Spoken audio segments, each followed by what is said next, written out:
Welcome to Inspiration Rising. I'm your host, David Trotter, and we're here to inspire you to rise up in your life, love, and leadership. Well, do you have a bucket list?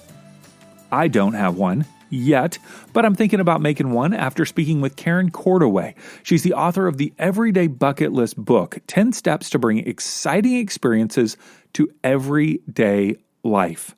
Now, Karen is a busy working mom, and she spent years struggling to find free time for herself. And that is until she figured out how to reclaim her schedule and infuse more exciting bucket list experiences into her everyday life. She is a former nationally syndicated personal finance writer, and her articles for U.S. News, Clark Howard, and Huffington Post have been seen all over the internet. She's also shared her insight in Money Magazine, Yahoo Finance, The Consumerist, Rockstar Finance, Market Watch, and even O Magazine. She now inspires everyday people to fulfill their bucket list dreams, both big and small. Well, let's jump into my conversation with Karen Cordaway. Well, Karen, thanks so much for taking some time to hang with me today. I appreciate it. Thank you so much for having me. I'm happy to be here. Yeah. So in your book, in the very beginning, you share a quote by Paul Coelho that says, "One day you will wake up and there won't be any more time to do the things you've always wanted to do. Do it now." I love that quote. It's super powerful. Why did you choose that quote to include in the very beginning of your book? Now that I'm in my 40s, I realize how time is very fleeting. And sometimes when you're younger, you think you have all this time to do different things. And when you're in your 20s, a lot of opportunities may come your way and you may put them off and think, oh, I could do this down the road. When really, some things are just a once in a lifetime opportunity, but you don't know that at the time. Seize that moment. Correct. I know you're a writer and you write about a number of different things. Why did you choose bucket list when you could have chosen all sorts of other topics? I informally helped friends with their budgets, and that would stir up a lot of feelings that weren't always pleasant feelings. Sure. And sometimes when people found out, like, even if I have this big income, I'm spending a lot more than I thought, or I have obligations that I have to pay for these things. So I knew I was not going to be a financial planner in that moment. I wasn't all of a sudden going to change course like that. But I thought, how can I help people, no matter if they're stuck or no matter what their budget was, even if they did have a lot of spending money, how could I help them? Because I just felt like people do put things off, and people will say, I always wanted to go there. But, they just don't take action. Even people who make bucket lists, they don't always take action on the things, or maybe they do one or two of them. So I kind of took all of these experiences, writing, and then the bucket list thing, it just made sense. Like, that was my compelling story without really knowing it. It was kind of like this kind of organic realization. Nice. So you share an acronym in your book using the word bucket. To help us kind of expand the idea of bucket list. People have obviously heard of bucket lists. Some people make bucket lists. I've never made one. I've kind of thought about it, but break down this acronym for us. Share why you came up with it and why it's helpful. Well, I wanted to rebrand bucket lists because they do seem to attract like the 20-somethings who are jumping out of airplanes, or people who are on the other spectrum, like maybe they're retired and they're finally getting to travel. I wanted to make it like very realistic for anyone to do at any phase of life. The acronym BUCKET, the B is for be on the lookout. And it's really about actively looking for things to do to keep it on the radar. It could be in a very informal way, just checking social media, Facebook pages, or, looking at TripAdvisor, Groupon, Yelp, things like that, just so you kind of have a momentum. And if you just take a little bit of time, whether it's once a week or, even if you get alerts, that's like the easiest way to have alerts come to you. So really you're talking about be on the lookout for things that would, I assume they're out of the ordinary. They're things that I'm not doing on a regular basis that would be somehow of interest to me. Correct. So it could just be something as simple as a restaurant I never went to before. Mm-hmm. I I was on this kick with Food Network, and any Food Network star who had a restaurant, I wanted to try to go to all of their restaurants. And it's like, it worked out. Like I was in Universal with my family, and here you think that's a family trip. It's mostly for the kids. And once I found out that Emerald's restaurant was there, I was like, sorry, this is my part of the trip. That's for me.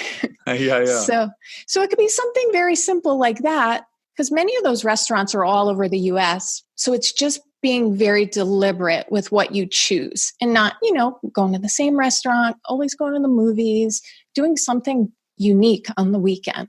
Mm-hmm. Okay, so B is for be on the lookout. What about the U? Okay, the U is understand what you value, because it's very easy to see someone on social media going to this fancy place, and for whatever reason, our ego takes over. We want to keep up with the Joneses, and we just go, well, I'm going to do that too, or I'm going to top that with this trip, and whatever the trendy thing is. Sometimes we get caught up in that, and it could very well be a great experience, but it's like, is it truly something that you want to do? Is it something that's going to make you happy? You don't want to just do it just because it looks like the cool thing. Mm-hmm. I love that. So many people, of course, like to go to Hawaii, or maybe because I'm in California, they go to Florida, vice versa. And, I've got the beach 5 minutes away from me. I don't want to go somewhere where the beach is. I want to go somewhere we took our family in 2009 for 2 weeks to India. And, wow. That was just a crazy, amazing trip. We went to Nicaragua a couple of summers ago, and literally for a vacation for a couple of weeks. And, it can be tempting to get pulled in by those other places, whether it's a food thing or a trip thing or clothing. It's like, if I'm not really into it, I don't have to be into it. I do my own thing. Exactly. I hear a lot of people say Machu Picchu. That's like a popular one. Yeah. And Alaska. And it's people who I would never think would want to go there, and they just get hooked on it. And I'm sure it's beautiful. But see, I don't like the cold weather because I'm in the Northeast. So I'm like, no, thank you. Yeah. That's not a vacation to me, but it is pretty. Maybe I would like it, but it's not the first thing, I would think of. All right. So help me review these. Be on the lookout. U stands for? Understand what you value. And C stands for? And C is for customize it to your situation. Because there's a lot of people who maybe they have kids, or they're a single parent, or whatever. They have pets. They're like, oh, I can never go away, or I can't do that. And they start shutting everything down.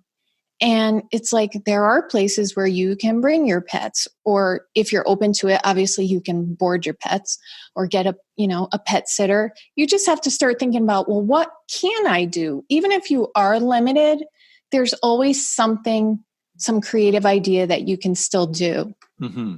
One of the things that is kind of hip now, I guess, among young people is this whole van life idea. Right? Taking a van, transforming it. There's tons of YouTubers on that. My daughter loves to watch it. And so I've gotten into watching these, with the tours. And I think I don't, I thought about buying an old van. Why do I want an old van sitting in my driveway the majority of the time? I'm not going to be driving this around because I have a family, and, right. And here's the hard part, Karen. I like to be clean. Like I like my shower, and a lot of these things, they don't have showers, or you've got to, and so I'm like, I don't think that's for me, but I love watching it. It's so fun. Maybe we rent an RV, for a few days. And I grew up with my grandparents who had a trailer and a truck, and we literally went all over the US with them. But, it's a trailer, it's got a shower, they have more time. I don't know. Maybe I'll get when my kids are out of college, we'll get a nicer van, maybe a Sprinter or something. But I like my showers. Exactly. Like you can't be miserable. You come to a certain age where you know yourself, and there's a thing where coming out of your comfort zone is fine. I think, maybe a little step, but if you already know yourself and you go, that would not be my idea of fun, then yeah, why do it? Yeah, exactly. Let's hang out in a dirty van together. Sounds awesome. Exactly. Okay. So, K, what does K stand for? Okay, so K is keep it simple. So here, I already had that Disney trip planned. And usually when it comes to my husband and I, our desires are like an afterthought. So when I did just easily find out that Emerald's restaurant was in Universal, that was easy to choose. The plan was already made. And, Disney, Universal, you really do have to plan a lot if you want to pack in as much as you can.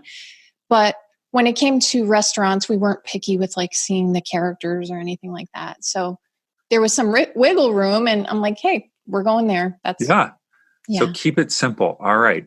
And then E, what does E stand for? E is ever evolving. So it's not like this rigid list that you write one time. You can change your mind. If there's something that you figure out, after all, it's not what you want to do, there's nothing wrong with not doing it.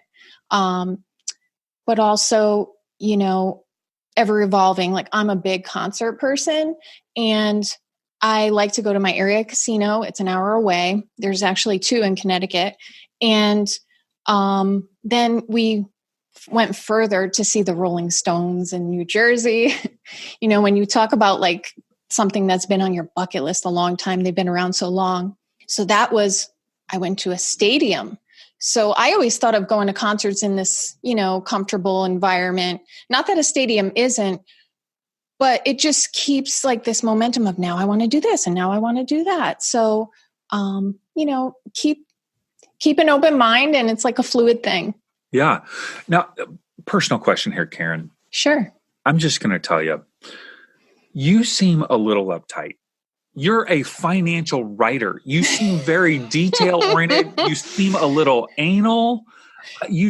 I'm telling you, I may be wrong, but and yet you have this like adventurous, like you're wanting to do these things. Like, am I off on this? Are you a little? No, it's funny that you say that, because I became more of this detail anal person as I became an adult. I was a free spirit. So I am, very much trying to rekindle that person. I traveled all over when I was in my 20s, and I would go to Europe by myself. I was one of those very adventurous people. Yeah, life becomes routine, and you take care of kids, and they need to be fed, and things need to happen. And like you said, finances, you have to stay on top of that. And that's a part of making it work so you can go. But yeah, I'm really, once I am somewhere, I do things in the moment. I don't have to stick exactly to a schedule or anything like that. So, that's so fun. Yeah. All right. So ever evolving. I do feel like if I had something on a bucket list and I didn't do it and I took it off, I would probably feel like a little bit of a failure. But I'm going to take your grace. You're telling me I can take it off if I need to. Yes. Okay. And then you'll just get better at selecting ideas that are more realistic. Or, I found out skating in Rockefeller Center, when you read some of the comments that people write about the skates and how it's always crowded, I hate crowds. And I was like, I don't want to go now. And I'm like, It's okay. Maybe if it was like a day where it's like so cold out that nobody's there, maybe I would do it. But it bothers me. It pains me that I took that one off. But after reading it, I'm like, I don't want to be miserable doing that. There you go. Did you know that I wrote an Inspiration Rising manifesto? I wanted to capture the heart of what we're doing on the podcast, on social media, and through our coaching experiences. We have people from all over the world who are reading these 7 powerful sentences to remind themselves of their true identity and feel empowered as they start their day. So if you want a physical copy of the Inspiration Rising Manifesto mailed to you anywhere in the world, just head on over to insporising.com/manifesto. That's insporising.com/manifesto. And what does the T stand for? Okay, the T is take time to store information. So we always come into contact with people who will give you, recommendations for the best restaurants, where to stay at a hotel, anything like that. Just store it and capture all the details while they're fresh on your mind, and have a set spot, whether that's, old school pen and paper somewhere, or if you use something like Trello, Asana, any sort of digital capturing tool, or even just Google Docs. So you can access it, from anywhere when you get free time.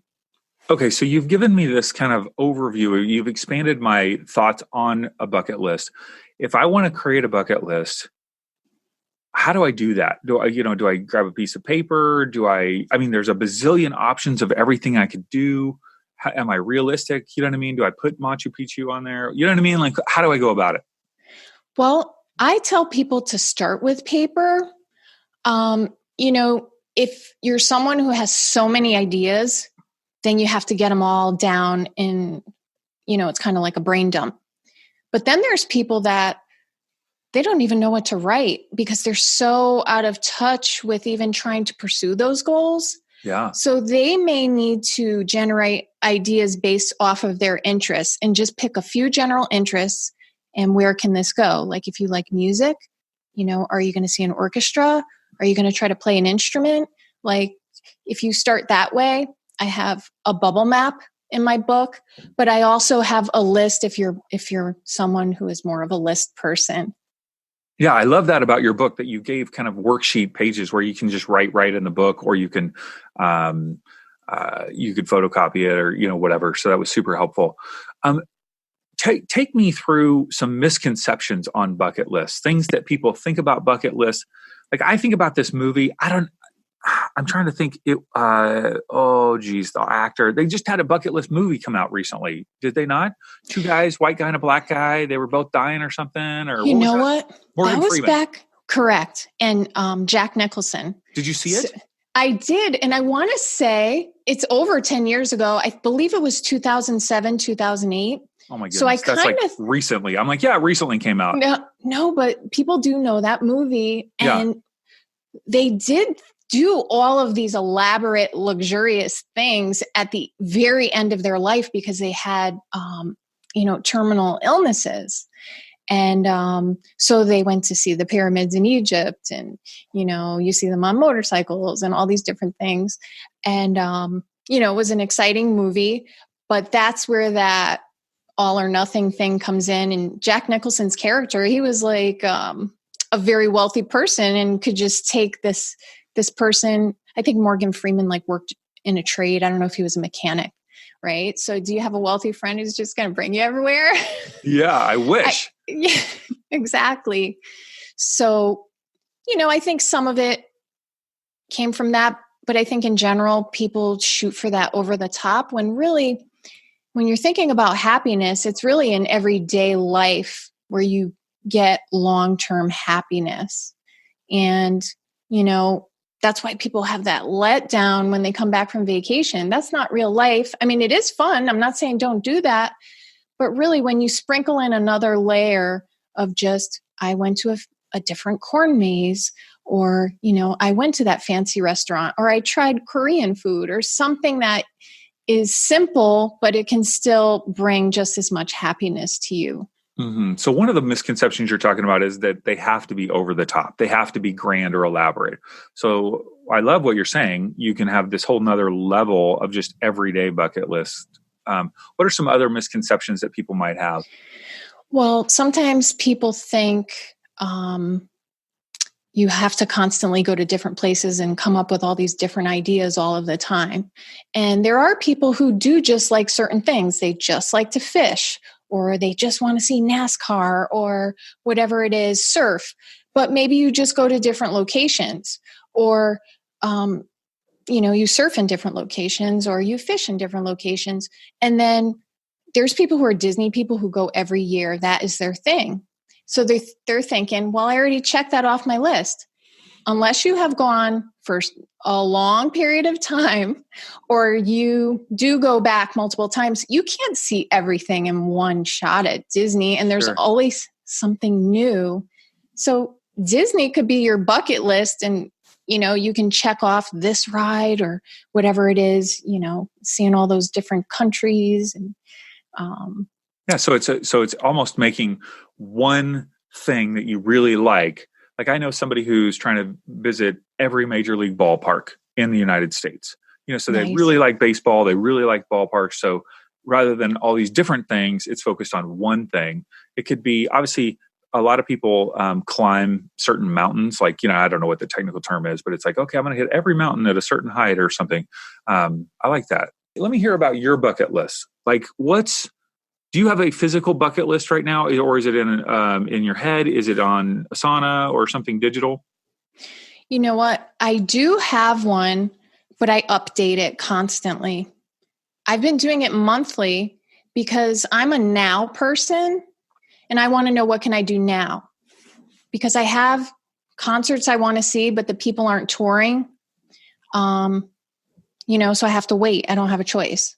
I have places I want to go, but I have a high schooler and one in college. So I kind of have to choose the right time. I want to go to Greece, but that bothers me. I like saving for that, but I need to have something now.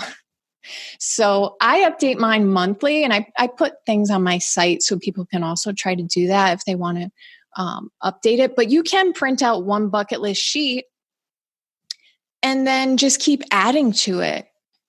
I hope I'm answering your question. No, that's great. So tell me what do you have like right now? Like you're like, okay. I'm working on this. I'm actually going to be writing a journal that goes with my book. And I want to get a Women's Day magazine one day. That's far off. Far off. But I want to see the baseball stadiums too. I'm a Red Sox fan and I love Fenway, but I've been to some other parks. I can't say I want to see all of them necessarily, but I want to try to go to as many as I can. So you've got concerts, people that you want to see. Tell me about what's a list of those individuals. Well, see, this is what's funny. I'm in my 40s, but because my cousins growing up, they were like 8 to 10 years older than me. My friends always make fun of me because I like a lot of the 70s bands.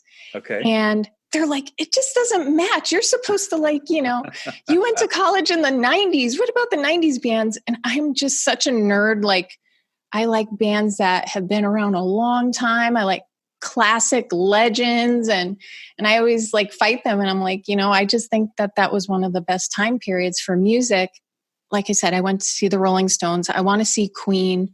I want to see Aerosmith. Phil Collins is coming back. It's funny because his tour is called something like "I Ain't Dead Yet," or it's like funny. And there's even there's someone who has a tour named Bucket List Tour. I can't remember who it is. I know it's not someone I want to see, but so that's great. All right. So you also use another acronym that I found to be really helpful. The word FILL, F-I-L-L. If I don't have necessarily the financial resources to do things, like if I have big ideas, but I don't necessarily, have the finances right now, there's some things that we can fill our time with. Can you break that word down? Because I think people will really enjoy that. Sure. So there's free, interesting, low cost, and local. Free, interesting, low cost, and local. Okay. Correct. And sometimes something that's free could still be very luxurious. There are concerts like in New York. If you're really resourceful, you can find things that are free to the public and they're really awesome things. So sometimes when people think free, they go, oh, you got to go to the library and get a little pass to a museum. It's not always something that seems lackluster. Sure. If that makes sense. Yeah. And free could even be you have a friend who works somewhere and has special access to something. So it could even be, tagging along or asking them for that experience. Right. Having social capital goes a long way because I know a lot of people who are just so social and they're always going to this, that. And I'm like, wow, aren't those tickets a lot? And they go, oh, my friend got them. Or sometimes people will give tickets to their friends if they can't go to something, or season tickets, things like that. So absolutely, that can work to your advantage. I also find that, in our area, we have tons of events all the time, and a lot of them are free or low cost. And yet it's kind of just outside of my normal day-to-day routine or comfort zone. Like there'll be concerts in the park.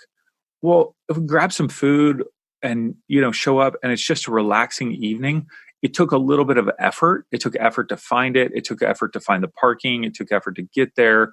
yes, there's a crowd, but if I'm there and I'm focused on my family, it's an enjoyable time. It does take intentionality is what I'm hearing you say. Exactly. So if you can really be resourceful and be open-minded, that's part of it too. You can be pleasantly surprised. And sometimes you are just saving for those bigger things, and you don't want to be sidetracked by short-term things that would not allow you to go and save enough money for that bigger trip. So it's like, if you think of it that way, like, well, I'm doing this because later on I'm going to do X. Mm-hmm. But even if you're not able to save for those bigger things, I just still believe in trying to enjoy your life in whatever capacity that you can. There are so many things that you can do. No matter where you're at in terms of socioeconomics, you can find, like you said, free, interesting, low cost, and local in right where you live, for sure. Exactly. So you talk in the end of your book about how important it is to reflect on our experiences. Why do you put an emphasis on that? Well, part of it is savoring. So you're extending the happiness that you felt. Because even if you just think back about a positive memory, or if you tell someone, hey, remember when we did this, it kind of reignites those happy feelings. So that's a bonus, and it helps you gauge what's important to you and to help you figure out next steps, or just what's next, or, hey, I realize I want more of this in my life. And, it's important because you're kind of really processing what you did. And like I said, you're extending those positive feelings. And photos seem to be such a powerful part of that. I know if you're taking a photo, you're not necessarily living in the moment, but I think you can do both, take a quick photo and then live in the moment. And then you've got that photo later to reflect on and savor those moments. You just have to be really disciplined.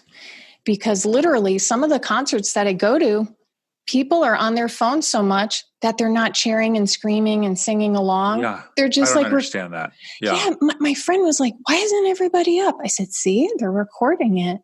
And I said, it's like, be in the moment. And yes, you can, like, sometimes my husband and I will take turns if they allow you to record. I go, I really love this song, so you record. But you have to really be aware of that because you are there. That is your little slice of time, and enjoy it and be present. Well, it's the difference between enjoying it personally or trying to show it off to friends is kind of the difference, really. Yes. Yeah. Yes. So, Karen, if people want to get your book, once again, the title is The Everyday Bucket List Book, 10 Steps to Bring More Exciting Experiences to Everyday Life. They can go to your website, KarenCordaway.com/book, and they can get it there. What other things do you offer that would be beneficial to people? I have things on my site where there are PDFs. If you want to do something as a couple, I have a PDF for that. And, there's a bunch of ideas on my website as well. And if people sign up, I can update them. I give them a lot of personal insights, and I give them a lot of quick wins. If they want to be updated about my blog posts or whatever I'm doing. And I even include like some of my silly pictures of the things that I do. That's great. Good. Well, Karen, thank you so much for writing this book. And you've got me thinking about bucket list. I wasn't thinking about that before. And now I'm going, okay, I think it'd be cool to make one that's both local and global, lots of different things on it. So thanks for being on the show. Thank you so much for having me. Well, I hope you enjoyed my conversation with Karen, and be sure to check out the Everyday Bucket List book by clicking on the link in our show notes now. And by the way, if you enjoy the Inspiration Rising podcast, I want to encourage you to join our private Facebook group called the Inspiration Rising Insiders. It's absolutely free, and we talk all about the topics from the podcast, and I post exclusive coaching content as well. You can join once again for free at insporising.com/insiders. That's insporising.com/insiders. All right, until next time, have a wonderful week.